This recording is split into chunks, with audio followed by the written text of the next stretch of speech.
Salut les amis, comment ça va? Et nous avons aujourd'hui beaucoup de choses à réviser. Est-ce que tu as fait le jeu de révision avec nos amis la semaine passée? Chiano et Grégory ont beaucoup aimé jouer avec les thèmes et les livres du Nouveau Testament. Donc, aujourd'hui, c'est à toi de m'aider à bien placer les thèmes avec les livres qu'on a étudiés jusqu'aux dates. Donc, pour le premier, nous avons la défense du salut. Est-ce que tu te rappelles quel livre nous parle de la défense du salut? On a un indice parce que c'est colorié vert. Et si tu as dit le livre aux Romains, tu as raison. C'est là le livre aux Romains qui nous parle de la défense du salut. Donc le prochain. L'Église primitive. Est-ce que tu vois, c'est jaune pour nous indiquer que c'est un livre d'histoire. C'est lequel des livres? Le livre aux Actes, c'est notre livre d'histoire, donc le livre des Actes nous parle de l'Église primitive. Puis nous avons Jésus, Fils de Dieu. Donc, c'est colorié rouge qui m'indique que ça appartient à un des évangiles, Matthieu, Marc, Luc ou Jean. Mais c'est lequel qui nous présente Jésus comme Fils de Dieu?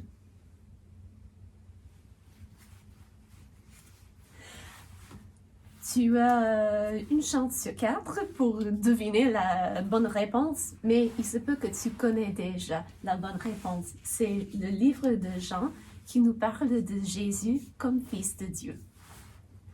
Oh, voici un autre livre des évangiles, Jésus, Fils de l'homme. Ça aussi, c'est un titre messianique qui nous parle de la personne que Dieu allait envoyer pour nous délivrer des conséquences de nos péchés. Jésus, Fils de l'homme. C'est le livre de Luc. Donc, on va placer ça là. Puis, encore un des évangiles, Jésus, serviteur. C'est quel évangile qui nous présente Jésus comme un serviteur? C'est ça, c'est Marc. Qui veut dire, est-ce qu'on peut regarder pour chercher le dernier carton rouge? Faisons-le. Donc, j'ai ici, Jésus le roi. Donc, ça veut dire, il n'y a qu'un livre qui nous reste. C'est le livre de Matthieu qui nous présente Jésus comme roi, qui porte la couronne, qui règne sur tout. Donc, il nous reste les cartons de la couleur préférée de Grégory, qui est vert. Je me demande pourquoi Grégory aime beaucoup le vert. Mais il y en a beaucoup. Mais allons-y, si on le fait ensemble, je pense qu'on va y arriver. Le comportement du chrétien. Le comportement du chrétien. Est-ce que le livre aux Galates? Non, parce qu'il y avait un G qui allait avec Galates, donc non. Est-ce que c'est le livre d'Éphésiens? Non, il me semble que là aussi, il y avait un E qui allait avec le E d'Éphésiens. Donc non, Philippiens? Est-ce que tu as dit que le livre des Philippiens parle de la joie? Mais tu as raison si tu as dit cela. Donc, le comportement du chrétien, c'est 1 ou 2 Corinthiens. Donc, c'est lequel? Si tu as dit 1 Corinthien, tu as raison. C'est 1 Corinthien qui nous parle du comportement du chrétien. Maintenant, roulement de tambour. On a le prochain qui est le salut par grâce. Le salut par grâce. Ce n'est pas par nos œuvres, c'est la grâce que Dieu nous a offerte. Et y a-t-il un indice pour nous aider à mettre le thème avec son livre? Le salut par grâce, c'est le livre aux Galates qui nous dit cela. Bravo! Puis, il ne nous reste que 3. Donc, l'Église, corps de Christ. L'Église, qui est comme le corps de Christ, lui, il est la tête, le chef de ce corps-là. Et c'est quel livre? C'est 2 Corinthiens? Non? C'est le livre aux Philippiens? Non. Donc, tu as raison. C'est le livre aux Éphésiens qui nous parle de l'Église, corps de Christ. Est-ce que tu te rends compte? Église commence avec un E, accent aigu, et Éphésiens aussi commence avec un E, accent aigu. Donc, c'est un indice pour nous aider à nous rappeler de cela. Donc, le livre aux Éphésiens nous parle de l'Église, corps de Christ. Puis, on a l'avant-dernier, joie en difficulté. En passant, est-ce que tu t'es rendu compte qu'on a vraiment fait des progrès, hein? Ensemble, nous avons traversé beaucoup de livres du Nouveau Testament et il y en a qui restent, mais je suis vraiment contente que tu le fais avec moi. Donc, c'est incroyable qu'on a fait jusqu'à date 1, 2, 3, 4, 5, 6, 7, 8, 9, 10, 11. Et il y a 27 livres dans le Nouveau Testament, donc on a presque déjà fait la moitié. Mais pour retournons à notre jeu, le livre qui nous parle de la joie en difficulté, réjouissez-vous toujours dans le Seigneur, je le répète, réjouissez-vous. Philippiens 4:4. Donc, c'est le livre aux Philippiens qui nous parle d'avoir la joie en difficulté. Et ça veut dire qu'il ne nous reste que un carton et ça dit édification. Donc, l'édification, c'est le livre de 2 Corinthiens qui nous parle comment s'édifier, se bâtir avec nos paroles, avec nos actions, de ne pas détruire d'autres personnes, mais de leur édifier, de leur aider ou encourager les autres. Donc, voici les 11 livres qu'on a fait jusqu'à date, mais aujourd'hui, nous allons ajouter un livre et c'est le livre aux Colossiens. Donc, le livre aux Colossiens, il y avait des personnes qui habitaient en Colosse. Donc, ça, c'est le prochain livre et le thème pour cela, c'est la prééminence de Christ. La prééminence veut dire que c'est lui qui a la première place. Donc, si on est, disons, on est à un souper quelque part, il y a un grand hall qu'on a loué, puis on va avoir plein de personnes. Peut-être que c'est un mariage. Et il y a une table qui est devant tout le monde. Et là, il y avait beaucoup de décorations, puis on voit que c'est peut-être sur un petit étage ou quelque chose sous-élevé pour que tout le monde puisse voir le monde qui va s'asseoir là. C'est qui va s'asseoir à cette place si on fait un mariage? Mais c'est justement l'époux et l'épouse, les mariés. Ils vont s'asseoir là, devant tout le monde. Pourquoi? Parce que ce sont eux qui sont fêtés en ce moment pour la décision qu'ils ont prise. Et ce sont eux qui ont la prééminence. Donc, on dit, c'est leur soirée, c'est leur journée. On va leur fêter. Pourquoi? Parce que c'est un jour justement pour eux.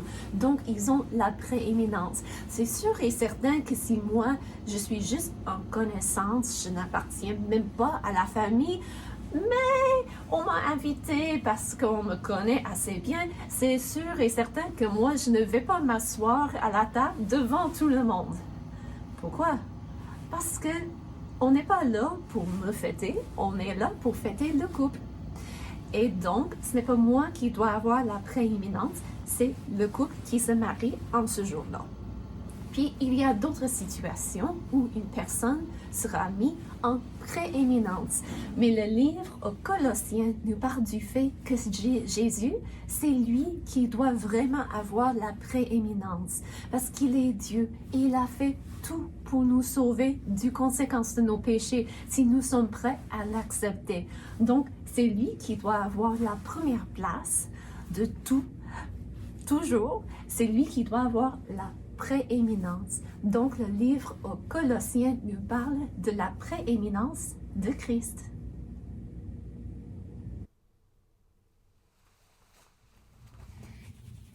Salut, ça va? Oh, je suis contente que tu es là parce que j'aime beaucoup chanter avec toi. Oui, et aujourd'hui, on va chanter une histoire. Est-ce que tu connais déjà des chansons qui parlent des histoires? Mais c'est exactement ce qu'on va chanter aujourd'hui. Une histoire en chant. Donc, un pauvre aveugle soupirait près du chemin, mais Jésus était là pour lui rendre la vue. À la foule un jour il avait donné du pain, il s'occupait même des enfants de la rue, mais des hommes jaloux ont voulu l'arrêter. Maintenant ils sont tous d'accord de le tuer. Oh, qu'est-ce qui va arriver? Mais on chante le deuxième strophe.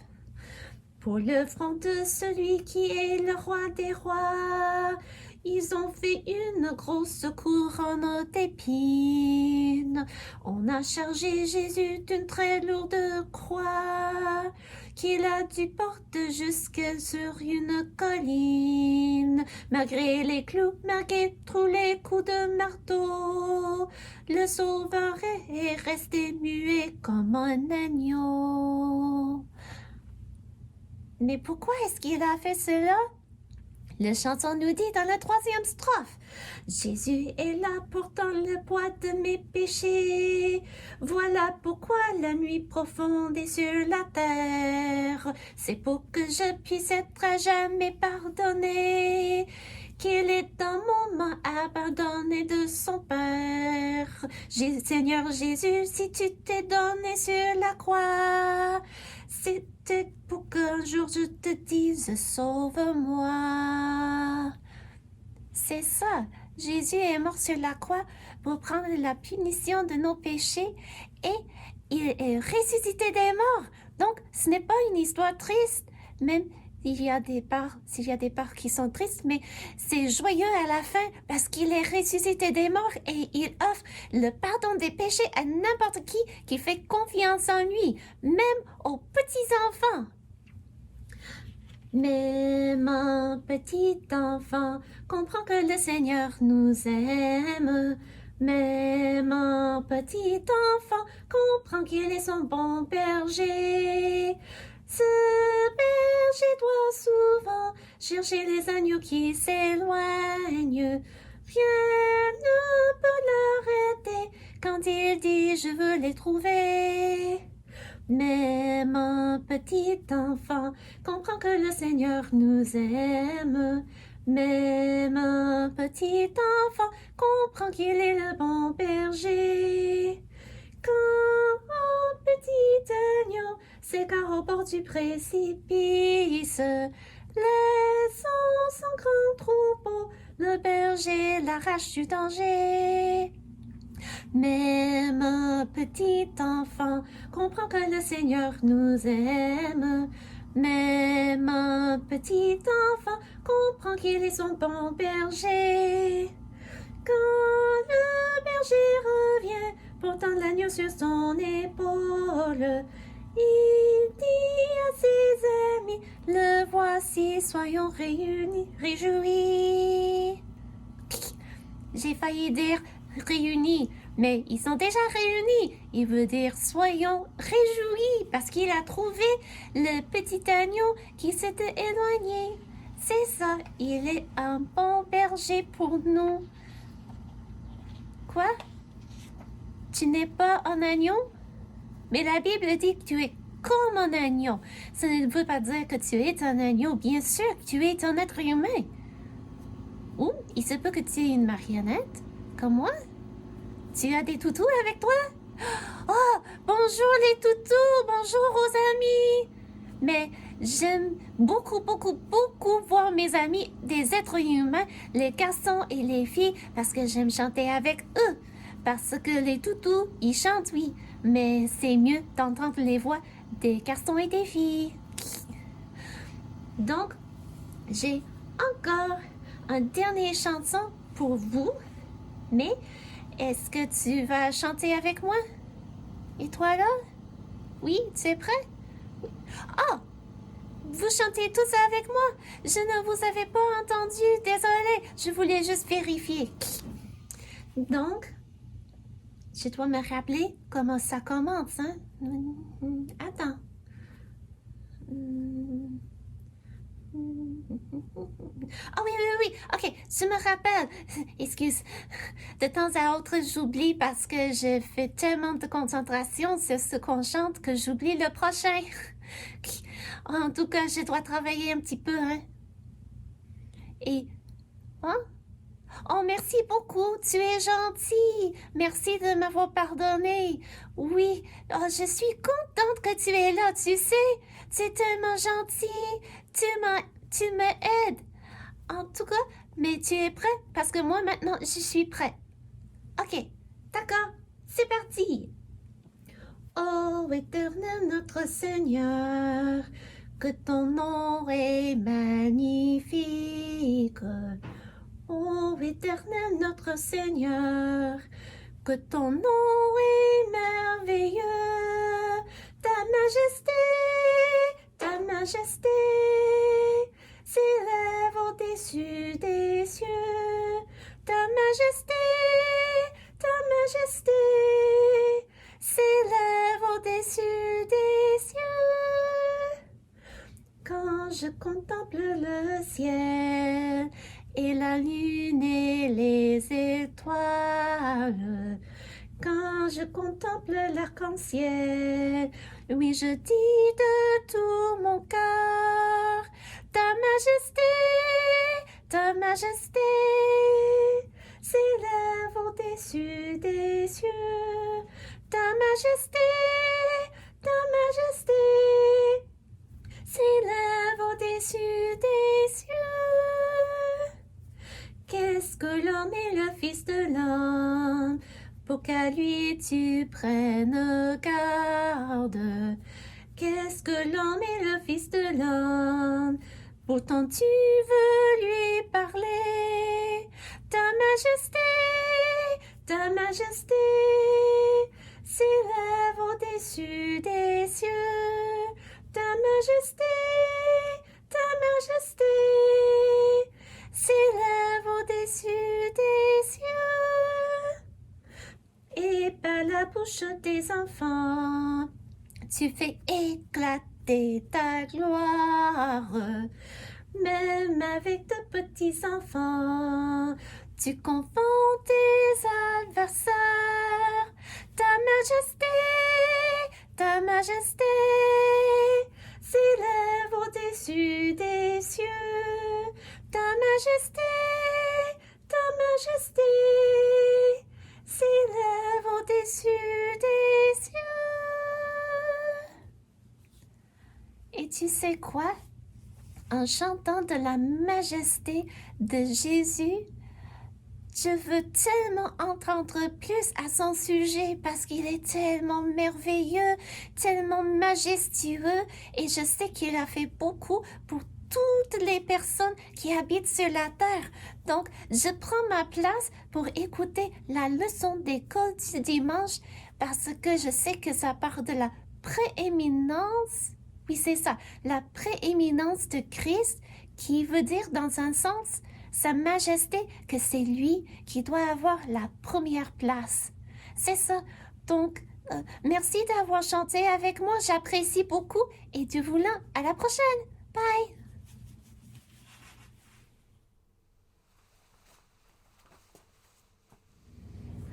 Comme nous avons vu tantôt, le thème du livre de Colossiens, c'est la prééminence de Christ. Donc, c'est lui qui doit avoir la première place et c'est lui qui est digne de cela parce qu'il est Dieu. Et le verset clé, si tu as ta Bible, tu peux y tourner avec moi. Donc, on commence au Nouveau Testament et on passe à travers tous les livres jusqu'au livre aux Colossiens. Donc, Matthieu, Marc, Luc, Jean et Actes, Romains, 1 Corinthiens, 2 Corinthiens, Galates, Éphésiens, Philippiens et Colossiens. Donc, si tu as ta Bible, j'espère que tu l'as bien trouvée. Il y a toujours une table aux matières dans les Bibles d'habitude pour te dire le numéro du page où ça se trouve. Puis, en trouvant le livre aux Colossiens, nous allons tourner au chapitre 1, qui est le premier, et nous allons regarder le verset 17. Donc, si tu as ta Bible ouverte devant toi, tu cherches le grand chiffre 1 qui t'indique le chapitre, puis tu cherches le petit chiffre 17 qui t'indique le verset. Et voici le verset clé du livre aux Colossiens. Il, ça veut dire Jésus, Dieu. Il est avant toute chose et toute chose subsiste en lui. Colossiens 1, 17. Lisons-le encore une deuxième fois. Colossiens 1, 17. Il est avant toute chose et toute chose subsiste en lui.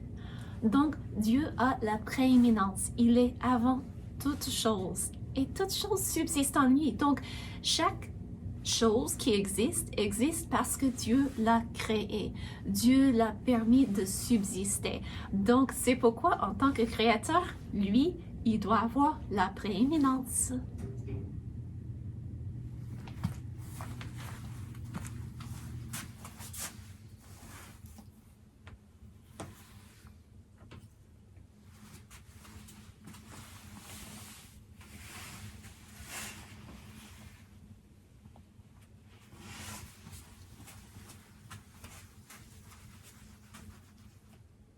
Oh, salut! J'étais juste en train d'effacer un petit peu. Oh, mais parce que quelqu'un a gribouillé sur mon petit tableau. Ce n'est pas très gentil, hein? Puis, je veux tout effacer. Sais-tu quoi? Ce serait beau, n'est-ce pas, d'avoir une efface pour la vie? Pas pour effacer la vie, mais je veux dire pour effacer des choses qu'on fait dans la vie, n'est-ce pas? Quand on fait une erreur et on s'en rend compte, c'est de notre faute. Ce serait bien de pouvoir faire efface et c'est disparu. Peut-être qu'on a dit une méchanceté et on se rend compte après que ce n'était pas gentil. Ce serait beau de pouvoir faire comme effacer. Et donc, il n'y a plus la méchanceté, ou il n'y a plus la paresse, ou il n'y a plus une manque quelque part. Ce serait beau, n'est-ce pas? Oui, ce serait beau. Mais sais-tu quoi? Nous ne pouvons pas effacer nos actes. Chaque chose qu'on fait est faite. Donc, quand on dit une parole, on ne peut pas reprendre la parole et l'effacer. Quand on fait quelque chose qui est mauvais, on ne peut pas défaire ce qu'on a déjà fait. C'est fait, on ne peut pas le changer. Mais il y a beaucoup de monde qui aimerait ça, avoir une efface pour toutes les choses qu'ils ont déjà faites. Pourquoi? Parce que la Bible nous dit que nous avons tous péché et nous sommes privés de la gloire de Dieu. Donc, nous avons tous fait de mauvaises choses. Nous avons tous dit des choses qui n'étaient pas vraies, des méchancetés aussi. Nous avons tous fait des choses que nous ne devons pas faire, comme prendre quelque chose qui appartient à quelqu'un d'autre, c'est de voler ou de convoiter dans nos pensées, désirer tellement d'avoir quelque chose qu'on est prêt à faire du mal pour l'avoir. Puis la Bible nous dit que nous avons tous fait de mauvaises choses et que à cause de cela, il y a comme une ordonnance contre nous. Comme il y a comme une contravention qu'il faut payer. Et c'est quoi? C'est la conséquence du péché, c'est le salaire de la mort. La Bible nous dit qui est la seconde mort. Donc, ce serait beau de pouvoir effacer toutes les mauvaises choses qu'on a déjà faites parce que comme ça, on ne pourrait pas nous juger. Sais-tu qu'il y a un jugement qui s'en vient pour tout le monde? pour les personnes qui ont déjà mis leur foi personnelle en Jésus et aussi pour les personnes qui n'ont pas déjà fait. Je vais déposer cela et je vais chercher un livre. Est-ce que tu t'es dit, c'est sûrement le livre de la Bible? Tu as raison, parce que je voulais te lire des versets qui se trouvent dans le livre d'Apocalypse, au chapitre 20. Ça nous parle du moment quand Dieu va juger tout le monde qui n'a jamais mis sa confiance en Jésus comme sauveur. Et la Bible nous dit au verset 11, « Puis je vis un grand trône blanc, et celui qui était assis dessus. La terre et le ciel s'enfuirent devant sa face, et il ne fut plus trouvé de place pour eux. Et je vis les morts, les grands et les petits, qui se tenaient devant le trône. Des livres furent ouverts, et un autre livre fut ouvert, celui qui est le livre de vie. Et les morts furent jugés selon leurs œuvres, d'après ce qui était écrit dans ces livres. » Donc, la Bible nous dit qu'il y a des livres qui ont là-dedans tout ce qu'on a déjà fait, ce qu'on a pensé. Tout est écrit là-dedans. Et il y a aussi un autre livre, le livre de vie. Puis tout le monde qui a son nom dans le livre de la vie sera pardonné. Pourquoi? Parce que ils auront accepté Jésus comme leur sauveur. Mais le reste des personnes, ils seront jugés selon les œuvres qu'ils ont faites, qui sont écrites dans le livre. Et il n'y a pas d'efface pour cela. Donc, les personnes qui refusent d'accepter Jésus comme leur sauveur, ils seront jugés selon leurs œuvres. Et ils vont devoir payer les conséquences des mauvaises choses qu'ils ont déjà faites. C'est triste, parce que tout le monde a déjà fait de mauvaises choses. Est-ce que toi, tu as déjà raconté un mensonge? Moi aussi. Est-ce que toi, tu as déjà désiré avoir quelque chose et tu étais motivé de faire du mal pour l'avoir? Moi aussi.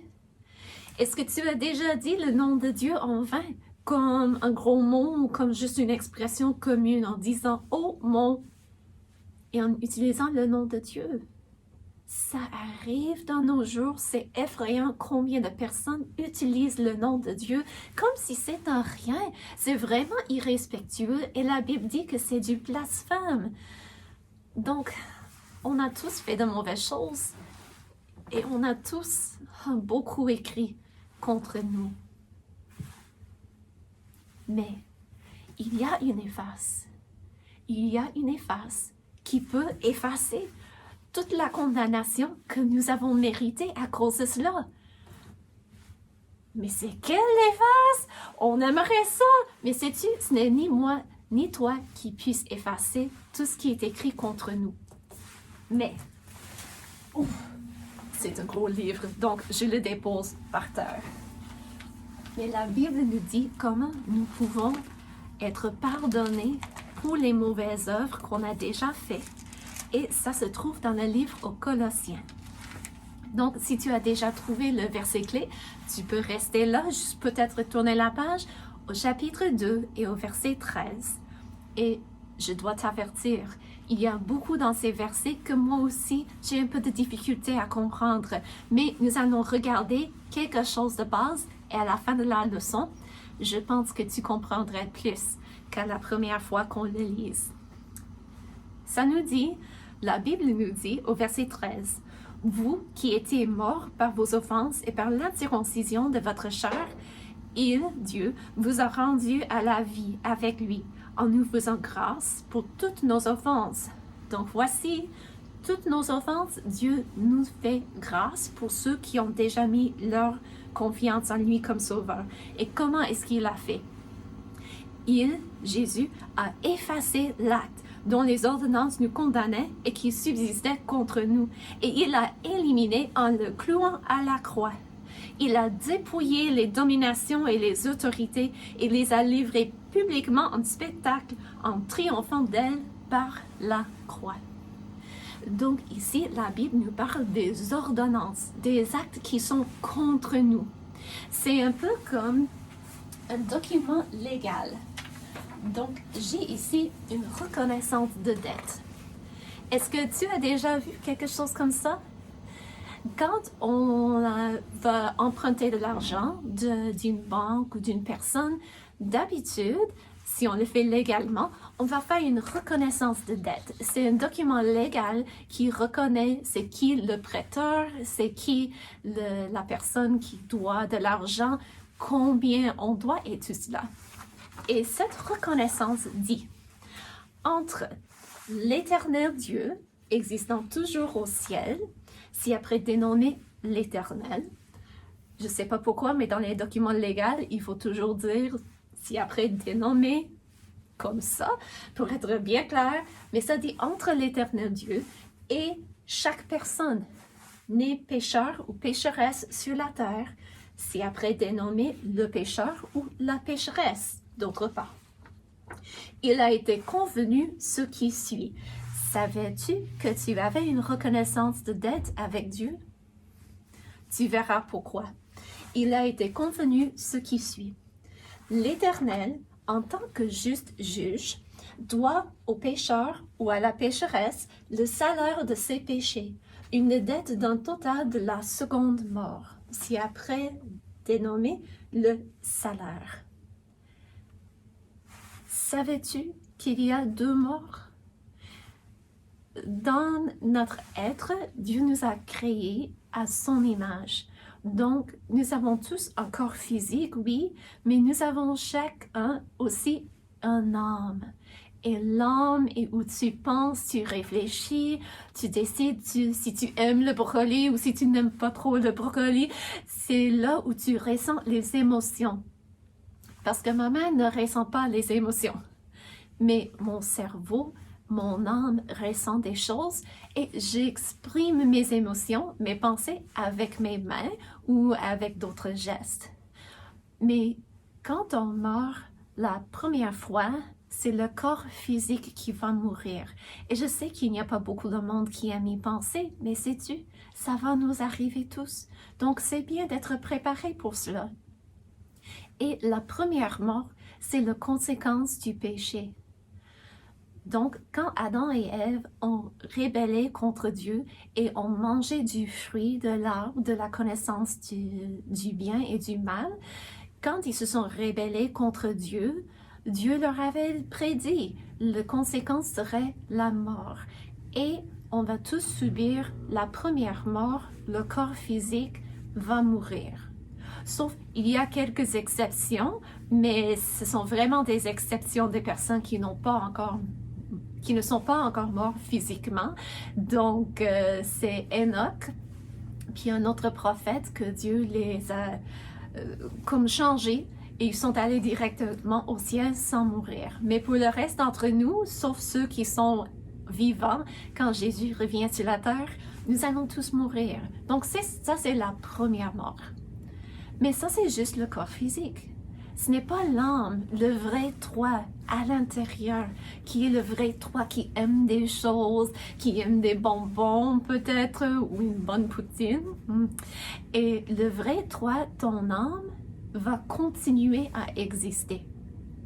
Donc, il va y avoir des personnes qui vont subir une seconde mort. C'est quoi la seconde mort? C'est d'être envoyé dans le lac à feu pour l'éternité, pour payer les conséquences de ses péchés. Donc, Dieu nous dit que, en tant que rebelle contre Dieu, même si tu te dis, mais je n'ai jamais fait comme, je ne t'aime pas Dieu, il se peut. Mais si tu as déjà fait une mauvaise chose, Dieu dit, les conséquences de cela, c'est la seconde mort.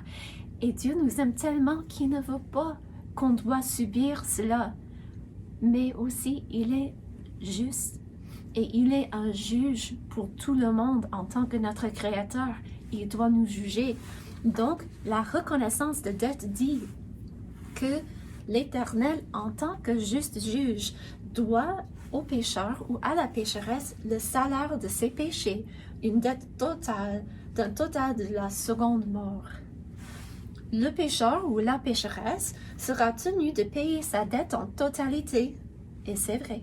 Sur présentation, après sa première mort, dans la cour de Dieu, les preuves étant enregistrées dans le livre de la vie.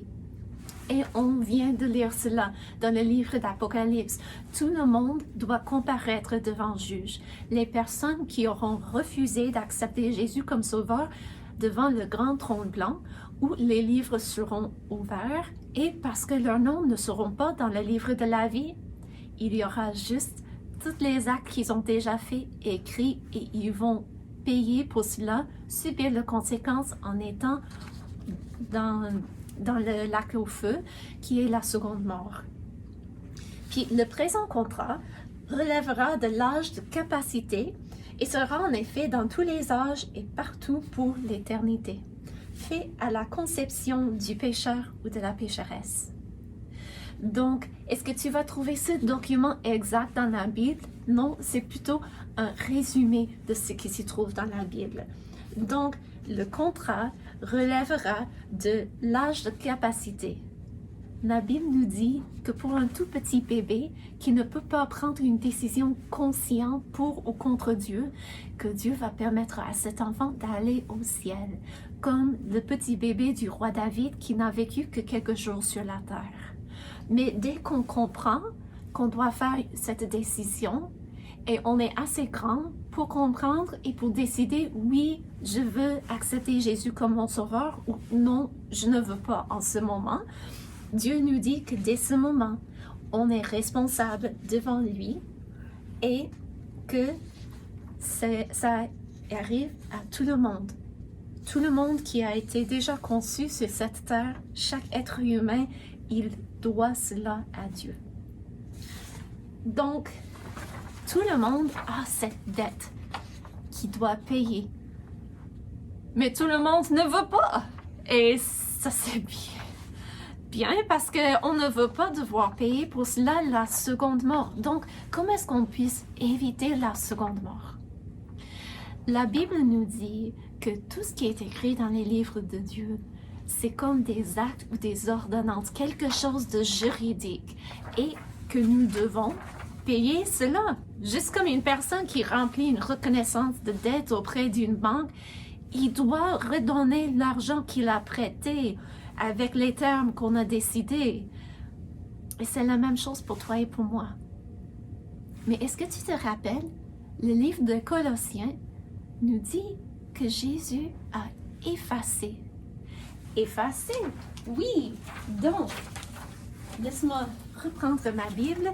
La Bible nous dit, Jésus a effacé l'acte dont les ordonnances nous condamnaient, parce que ça nous condamne tous de subir la punition de nos péchés. Et Jésus l'a effacé, il l'a éliminé en le clouant à la croix.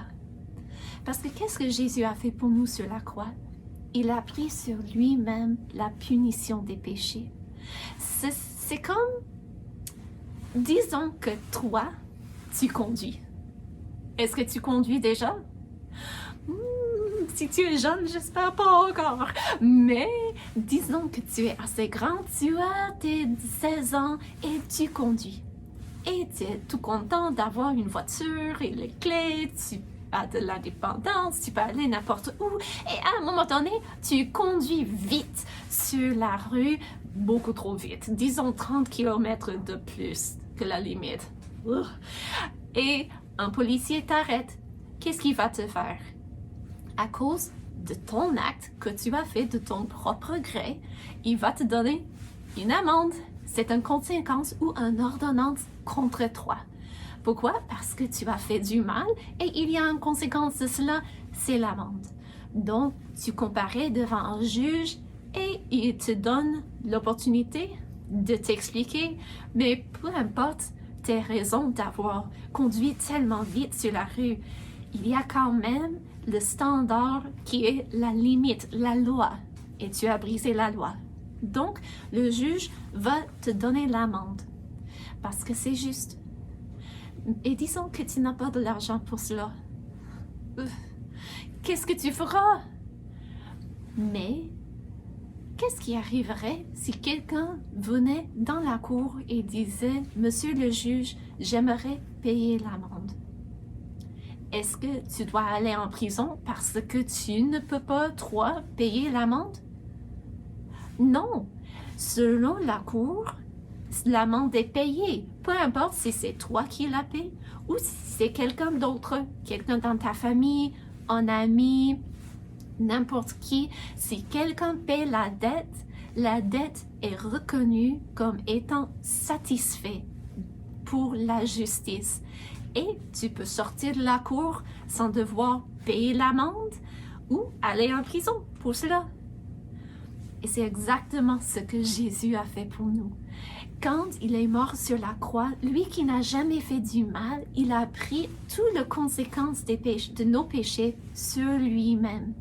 Et quand il a fait cela, il offre sa vie parfaite en échange pour nous. En d'autres mots, il veut payer la dette et effacer les ordonnances qui sont contre nous. Et il a fait, dans un sens, pour dire payer. La dette, c'est payer. Donc, pourquoi est-ce qu'on doit subir toujours les conséquences des péchés si on a déjà payé la dette? La dette est reconnue comme étant payée et Jésus l'a fait en clouant cela à la croix. Il a pris notre place et maintenant la dette est payée pour n'importe qui est prêt à accepter Jésus comme son sauveur. Donc Dieu dit qu'il va tout effacer. Et un jour, tous les morts seront jugés. Les personnes qui auront refusé Jésus comme sauveur seront jugées au grand trône blanc où ils seront jugés pour toutes les mauvaises choses qu'ils ont déjà faites. Mais la Bible nous dit aussi que les chrétiens, tout le monde qui aura mis sa foi personnelle en Jésus, eux, ils seront pardonnés pour toutes les mauvaises choses qu'ils ont déjà faites parce que Jésus a déjà payé le prix. Il a payé le prix de notre dette envers Dieu. Donc, la justice est satisfaite. Mais Dieu nous dit que nous serons jugés, nous aussi. Mais quand les personnes qui ont déjà accepté Jésus comme leur sauveur vont comparaître devant Dieu, ce ne sera pas pour être jugé pour la punition de mauvaises choses qu'on a déjà faites, les péchés. Non, la Bible nous dit que ce sera pour être jugé pour les récompenses. Ce qu'on aura fait pour Dieu, Dieu va nous récompenser pour ces choses. Donc, toi, tu es de quel côté? Est-ce que toi, tu as refusé d'accepter Jésus comme ton sauveur? Si c'est le cas, Dieu nous dit qu'il y a des actes, des ordonnances contre toi et qu'un jour tu dois payer pour les mauvaises choses que tu as déjà faites.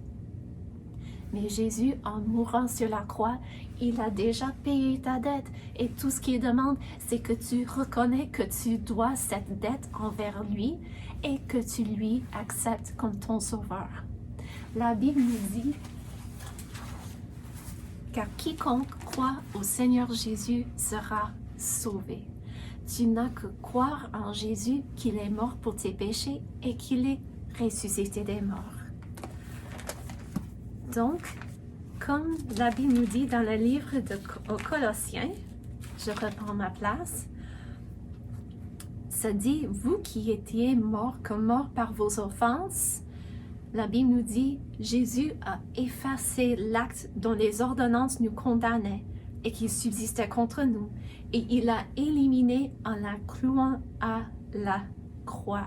Et il a triomphé de ce qui était contre nous parce qu'il est mort pour nos péchés et il est ressuscité des morts. Et en tant que Dieu, notre Sauveur, qui s'est offert lui-même pour nous, nous devons l'adorer. Nous devons reconnaître que lui, il est Dieu et qu'il nous aime tellement qu'il voulait nous pardonner et payer le prix qui était juste. Il voulait payer ce prix pour nous, pour qu'on puisse être pardonné, pour qu'on puisse un jour aller au ciel avec lui et pour qu'on puisse éviter la seconde mort. Donc, nous devons le reconnaître, accepter Jésus comme notre Sauveur et aussi l'aimer et l'adorer pour ce qu'il a fait pour nous.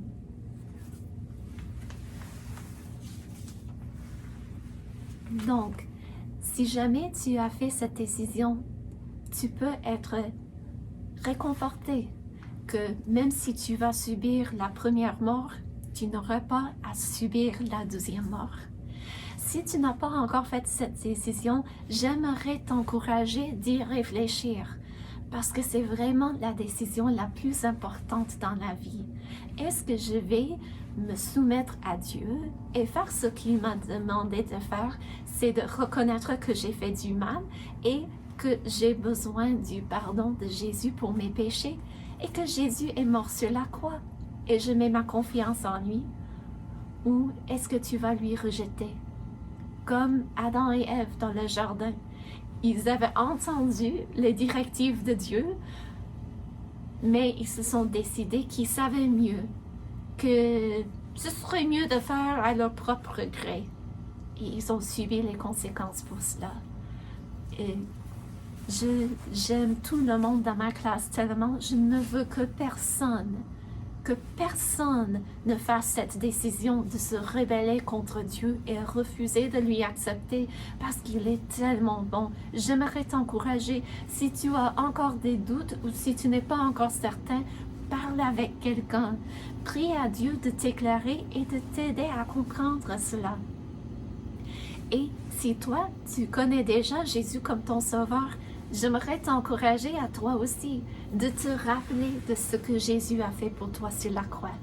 Peut-être que tu puisses écrire un poème ou composer un chant pour lui remercier pour ce qu'il a fait pour toi.